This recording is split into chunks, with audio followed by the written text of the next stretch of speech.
Hello, Alabama. The people at Auburn won't like this news very much, but at Crimson Tide they will, and you'll understand why.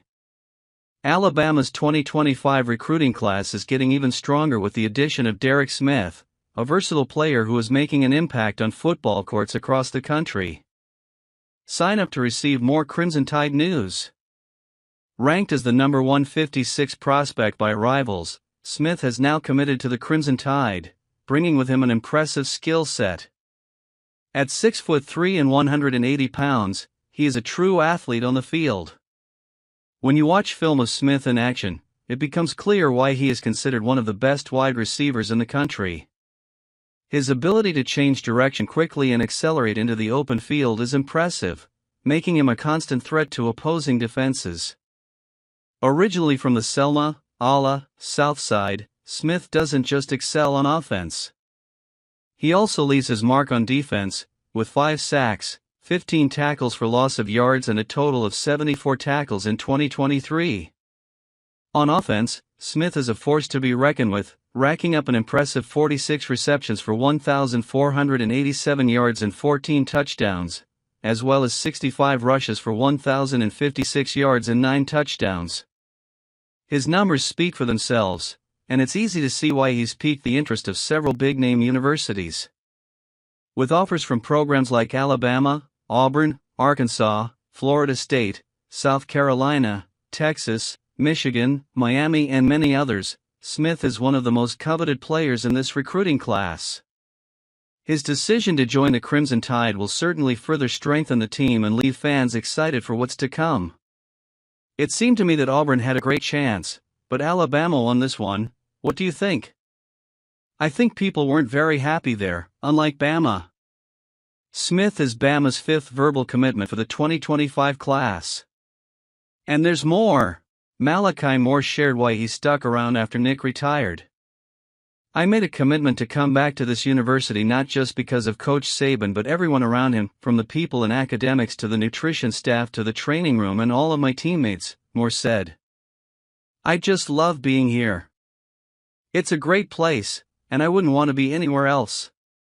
Alabama has held 2 spring practices under new head coach Landon Dickerson so far, with the 3rd coming Friday afternoon. Moore said he's still getting used to Saban no longer being at practice, but he has loved working with the new coaches so far. The secondary will certainly have a lot of new faces, but Moore, along with transfers Damani Jackson and Kean Sabb, should be a great start. Word is that Jaleel Hurley is getting the first look at the outside corner spot opposite Jackson. Linebacker depth is another area of concern for Alabama and first-year coach Landon Dickerson, but at least the Crimson Tide have a couple of veteran starters on which to rely. The wide receiver room looks quite barren right now. Jermaine Burton is out for the NFL draft, while breakout star Isaiah Bond transferred to Texas. Factor in tight ends, and the Crimson Tide are only returning 2 of their top 5 receivers from 2023. Kobe Prentice is the only player with at least 15 catches from last season returning.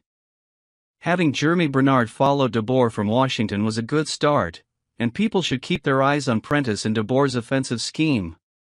Alabama sorely needs both experience and depth at its wide receiver position. And what do you say? Comment. Now there's more. The people of Alabama, what will you think of this news? One of the cornerstones of the Panthers' offensive line, Bradley Boseman, faces the imminent prospect of being released by the team at the start of the next NFL season. Boseman, who brought his experience and leadership to the Carolina Panthers after an impressive stint with the Ravens, now faces an uncertain future as reports suggest the team may be moving in a different direction. His likely departure would leave a significant gap in the Panthers lineup, leaving fans and sports observers mourning the possible loss of such a valuable player. With his proven skill and track record of success in the league, Boseman will certainly find interest from other teams looking to bolster their offensive line. However, his departure would represent not only a loss of talent, but also a farewell to a player who became a respected and admired figure in the Panthers organization. And what do you? Continuing, this looks impressive. Former Alabama offensive lineman Landon Dickerson signed a 4-year extension with the Philadelphia Eagles on Monday morning, according to ESPN's Adam Schefter. The terms of the extension are impressive, with a base value of $84 million and a maximum of $87 million, along with a total guarantee of $50 million and a signing bonus of $20 million. With an APY of $21 million per year, this contract makes him the highest-paid guard in NFL history. Dickerson was in the final year of his previous contract. Selected with the 37th overall pick in the 2021 NFL Draft, Dickerson made a notable transition from his collegiate center position to left guard in his rookie season. His impressive performance led to a Pro Bowl nomination, repeating the feat the following season. Before arriving at Alabama, Dickerson transferred from Florida State in 2019 and quickly established himself as a key player in the Crimson Tide's lineup. He was honored with the 2020 Remington Trophy as the nation's top center and was unanimously selected to the first-team All-American in 2020 in addition to being a finalist for the Outland Trophy. Dickerson played a crucial role in the Crimson Tide's victorious run to the 2021 College Football Playoff National Championship despite an ACL ligament injury in the 2020 SEC Championship. Dickerson's accomplishments as a center at Alabama could influence Philadelphia's front office and coaches in their future decisions, and Nick Saban is still a huge asset for Alabama. Former Alabama coach Nick Saban is among the notable guests who will participate in a roundtable discussion on NIL on Capitol Hill next week, hosted by Senator Ted Cruz, Republican Texas. The event, reported by 1819 News, will be attended by Saban, who retired in January following his Crimson Tide's loss to Texas in the college football playoff semifinals. Senator Cruz, who recently authored legislation to regulate NIL, praised the roundtable as an opportunity to discuss the urgent need to pass bipartisan legislation to guarantee the name, image, and likeness rights of student-athletes.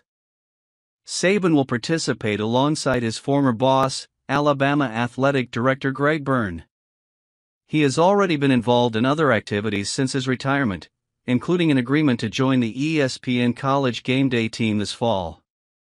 A recent report suggested that Saban decided to retire after observing player trends and concerns in the NIL era. In addition to Saban and Byrne, Senator Jerry Moran, Republican Kansas, and ACC Conference Commissioner Jim Phillips will also participate. Two college athletes who excelled in the NIL era, Haley and Hannah Cavender, will be in attendance, along with the Collective Association President Russell White and NIL attorney Darren Heigner. The event comes at a time when the college sports landscape is undergoing significant changes due to the NIL. Recent news about a Las Vegas basketball tournament scheduled for November that will offer millions in compensation to participating teams, including a bonus for the tournament's winning team, highlights the growing financial cloud and new opportunities for college athletes in the era modern. And what is your opinion? What have you found? Send this Bama video to your friends.